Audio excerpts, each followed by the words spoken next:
ఉన్న అంశమే ఇది. ఇది కొత్తగా దీనికి ఏదో చిలవల పలవలు చేసి ఏదో క్రియేట్ చేయవలసిన అవసరం లేదు. అందుకని రాజకీయాలు ఏమైనా ఉంటే రాజకీయ పరంగా చేసుకోండి. ఎవరి కుటుంబాల్లోకి తొంగి చూసి మీ కుటుంబాలని టార్గెట్ చేసుకునే విధంగా రోడ్డును పడకండి, రోడ్డు ఎక్కకండి. ఇది శ్యామలక్క గారికి మెగా అనాల్సి వస్తుందంటే, నిన్న శ్యామల గారు, ఆమెను శ్యామలక్క అని ముద్దుగా పిలుచుకుంటుంటారు, పవన్ కళ్యాణ్ గారిని టార్గెట్ చేస్తా నిన్న మాట్లాడారు. ఇది ఇలా కిరణ్ రాయలు ఇష్యూలో లక్ష్మికి ఏం న్యాయం జరిగింది, లక్ష్మికి అదేమైంది ఇదేమైంది అని ఏదో మాట్లాడారు. ఏమవ్వాలి, ఒక నోటీస్ ఇచ్చారు, అక్కడ ఏమైందో తెలుసుకోమన్నారు, తేడా వస్తే పీకి పక్కన పడేయమన్నారు. నేను మాట్లాడుకున్నాం కదా. అలాగే ఎవడో కోడి పందాలు అతనని చెప్పి ఒక ఫ్లెక్స్ చేశాడు, తీసి పక్కన పెట్టండి అన్నారు. ఇమ్మీడియట్గా యాక్షన్ ఉంటున్నది కదా, ఇంకేం కావాలి? సరే అదే అయిపోయింది, ఆవిడ స్టైల్లో ఆవిడేదో మాట్లాడారు. ఇప్పుడు చిరంజీవి గారు, అసలు శ్యామల గారు ఏ నేపథ్యం నుంచి వచ్చారు, ఎవరిని ఆదర్శంగా తీసుకుంటూ ఆవిడ ఎదిగారు, ఈరోజు ఆవిడ చేస్తున్నది ఏంటి, ఆవిడ మాట్లాడుతున్నది ఏంటి? అసలు మెగా కుటుంబం మీద చిరంజీవి లాంటి ఆ టవర్ పర్సనాలిటీని మాట్లాడే సీను నీకుందా శ్యామలక్క అని ముద్దుగానే వాళ్ళు ట్రోల్స్ చేస్తున్నారు. చిరంజీవి గారు మాట్లాడిన మాటలు ఏంటి? నిజంగానే ఆయన మాట్లాడింది తప్పు అయితే అందరూ ఖచ్చితంగా దాన్ని ఖండించాలి. ఎవరో అతీతులు ఏం కాదు, ఇష్టం వచ్చినట్లుగా మాట్లాడతామంటే. కానీ ఆయన సెటేరికల్గా ఇంట్లో కుటుంబంలో వాళ్ళు పిల్లల కోసం ఆయన మాట్లాడితే, వాళ్ళు మనవరాల కోసం ఆయన మాట్లాడితే, చిరంజీవిని మహిళల కోసం లేకపోతే ఆడవాళ్ళ కోసం చిరంజీవి ఏ రోజన్నా వివాదాల్లోకి వెళ్ళిన సందర్భం ఉందా? ఒక్కసారి ఆ ఫ్రేమ్ చూడండి, ముచ్చట గలుపుతుంది. చెల్లెళ్ళకి, తోబుట్టువులకి ఆయన ఇచ్చినంత విలువ చాలా తక్కువ మంది ఇస్తారు పబ్లిక్గా. ఇది అక్షర సత్యం. ఈరోజు కూడా కోట్ల రూపాయల ఆస్తులు తోబుట్టువులకి ఇస్తున్నారు. మరి ఈరోజు ఆయన ఏదో అన్నారని చెప్పి మీరు మాట్లాడేస్తున్నారే, జగన్మోహన్ రెడ్డి గారు షర్మిలకి ఏం చేశారు అక్క? ఇది వాళ్ళ ప్రశ్న. సమాధానం ఉందా? చెప్పగలమా మనం? నాలుగు కరుచుకోవాలి కదా. ఎందుకు అనవసరమైంది? రాజకీయాల్లో చేసుకోండి. మళ్ళీ కుటుంబాలు పెంటొద్దు, అందులోకి దూరొద్దు, ఆ చెత్తొద్దు.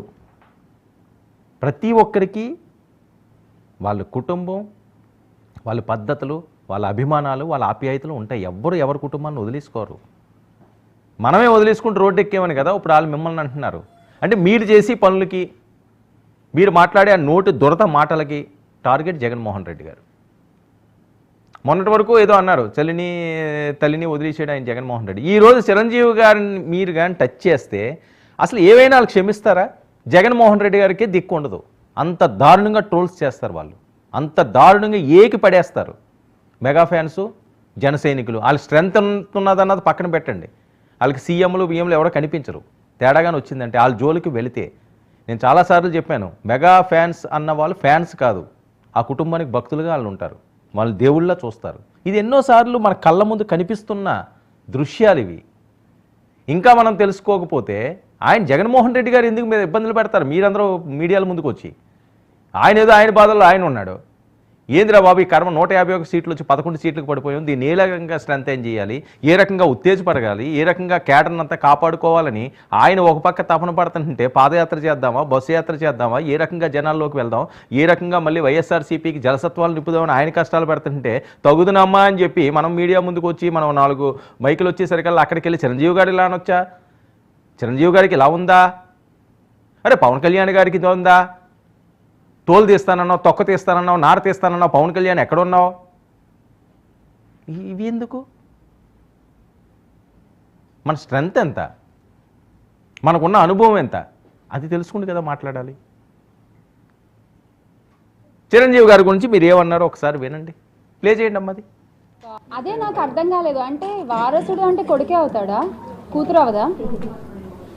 అది ఏమో మరి మెగాస్టార్ చిరంజీవి గారు ఏ ఉద్దేశంతో అన్నారో నాకు తెలియదు. కానీ వారసుడు అనేవాళ్ళు కొడుకులే అవ్వాలి అనేటువంటి ఒక ఆలోచన నుంచి అందరూ బయటకు వస్తే బాగుంటుంది. ఇంత మహిళలు ఇంత అభివృద్ధి చెందుతూ ఇంత ముందుకు నడుస్తున్న ఈ రోజుల్లో కూడా వాళ్ళ ఇంట్లో వాళ్ళ కోడలే ఉంది. ఉపాసన గారు ఎంత చక్కగా రన్ చేస్తున్నారండి. ఒక డైనమిక్ లేడీ, ఒక ఉమెన్. వాళ్ళ మదర్స్ కానీ వాళ్ళ సిస్టర్స్ కానీ వారసురాలు ఖచ్చితంగా ఎవరన్నా అవ్వచ్చు, అది కొడుకే అవ్వాల్సిన అవసరం లేదు అనేది నా అభిప్రాయం. మరి ఆయన ఏ ఉద్దేశంతో అన్నారో మనకు తెలియదు కదా. మనం అంటే నిన్న నేను ఆల్రెడీ నా ప్రెస్ మీట్లో మాట్లాడడం జరిగిందండి. ఒకళ్ళు మాట్లాడేటువంటి వ్యాఖ్యల వల్ల అది ఒకళ్ళు మాట్లాడేటప్పుడు వ్యాఖ్యలు చాలా జాగ్రత్తగా మాట్లాడాలి. మరి ఆయన ఏ ఉద్దేశంతో అన్నారో నాకు తెలియదండి. తెలియనప్పుడు ఎందుకండి మనం దాన్ని పబ్లిక్గా మాట్లాడడం ఎందుకు? మనకు తెలియదు కదా. తెలియకపోతే సైలెంట్గా ఉండిపోవాలి. నేను అనేది ఏంటంటే మీ పార్టీకి డ్యామేజ్లు తీసుకొస్తున్నారు. జగన్మోహన్ రెడ్డి గారికి ఇలాగే ఆయన ముంచారు అందరూ కలిపి. వాస్తవం ఇది. పబ్లిక్గా ప్రతి ఒక్కరూ మాట్లాడుకునే మాట. ఆయన ముంచిన వాళ్ళు రోజా గారనో లేదా కొడాల నాని గారనో పేరు నాని గారనో ఇవన్నీ ఉన్నాయి. ఈ క్యారెక్టర్లు జోగి రమేష్ గారనో వాళ్ళందరికీ ఫ్రీ హ్యాండ్ ఇచ్చేసరికల్లా చెలరేగిపోయి ఆయన తీసుకొచ్చేప్పుడు ఇంట్లో కూర్చోబెట్టారు. ప్రతిపక్ష హోదా కూడా అడిగే స్టేజ్కి తీసుకొచ్చుకున్నారు 151 సీట్లని. ఇంకా పోలేదు. మళ్ళీ ఇప్పుడు చిరంజీవి గారిని టచ్ చేస్తున్నారు. పవన్ కళ్యాణ్ గారిని 2-3 సార్లు టచ్ చేశారు. సరే ట్రోల్స్తో సరిపెడుతున్నారు. ఇప్పుడు ఈయన జోలికి వస్తే వేరే రకంగా ఉంటుంది. ఎందుకంటే డైరెక్ట్గా మీరు కుటుంబాన్ని టచ్ చేస్తున్నారు. ఆప్యాయతలు, అనురాగాలు, ప్రేమలు, రక్త సంబంధాలు ఇవన్నీ మీరు మాట్లాడితే అస్సలు క్షమిస్తారా? శ్యామల గారు జగన్మోహన్ రెడ్డి గారిని అసలు ఊరుకుంటారా? ఇప్పటికీ కూడా స్టిల్ జరుగుతుంది కదండి పంచాయతీ.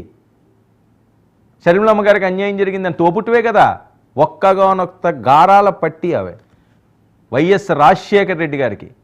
వాళ్ళ ఇంట్లో ఎవరిని అడిగినా రాజశేఖర రెడ్డి గారి కుటుంబం గురించి ఎవ్వరు తెలిసినా షర్మిల అంటే ఆయనకి ప్రాణం అంటారు. మరి ఏమైపోయింది ఇప్పుడు? ఆ ప్రాణాన్ని తీసి పక్కన పెట్టట్లేదా? సొంత అన్నయ్యే కదా. ఆస్తులు లేవా? ఆవిడకి ఇచ్చే వాట ఈయనకి కావాలా? ఇవన్నీ ప్రశ్నలు అడిగితే మీకు కోపాలు వస్తాయి, పౌరుషాలు వస్తాయి. అసలు చిరంజీవి గారు ఏమన్నారు? అందులో ఎవరికేం తప్పు కనిపించింది? ప్లే చేయండి. అది ఇంట్లో ఉన్నప్పుడల్లా నాకు మా గ్రాండ్ డాటర్స్ ఉన్నట్టు ఉండదు.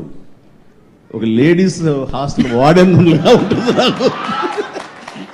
లేడీస్ హాస్టల్ వార్డెన్ లాగా చుట్టూ ఆడపిల్లలే, ఒక్క మగాడు. చరణ్ ఈసారికైనా సరే ఇంకొక అబ్బాయిని కంటరా, మన లెగసీ కంటిన్యూ అవ్వాలరా అని కోరిక. తనకి అసలు ఈ ముద్దు ఈ అమ్మాయి అంటేనే మళ్ళీ ఇంకో అమ్మాయిని కంటడేమో నా భయం. Lovely kids. ఇందులో నాకు ఎవరికేం బూతు కనిపించింది, ఎవరికేం తప్పు కనిపించింది, ప్రతి ఒక్కరూ జనరల్గా మాట్లాడుకుంటే మాటలవి. కూతురిని లక్ష్మీదేవి అంటారు, కొడుకుని వారసుడు అంటారు. అది తరతరాల నుంచి వస్తున్నది కదా సాంప్రదాయం. ఇంటిలో ఇద్దరు ఉండాలండి, కొడుకు కూతురు ఇద్దరు ముద్దే. అందులో కూతురే ఉండాలని కాదు, అందరూ అమ్మాయిలు అయిపోయారు అని ఆయన నవ్వుతా మాట్లాడారు. మరొకటి ఏం చెప్పారు? వాళ్ళది మెగా ఫ్యామిలీ. ఆ లెగసీ ఎవరికి వస్తుంది? హీరో చేయగలరా ఆడపిల్లలు ఉంటేని? సరే ఆయన ఒక సూపర్ స్టార్ అయ్యారు, చరణ్ ఒక సూపర్ స్టార్ అయ్యాడు, పవన్ కళ్యాణ్ గారు ఒక పవర్ స్టార్ అయ్యారు.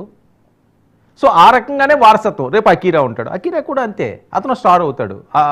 తను నిరూపించుకుంటే, తన టాలెంట్ చూపించుకుంటే,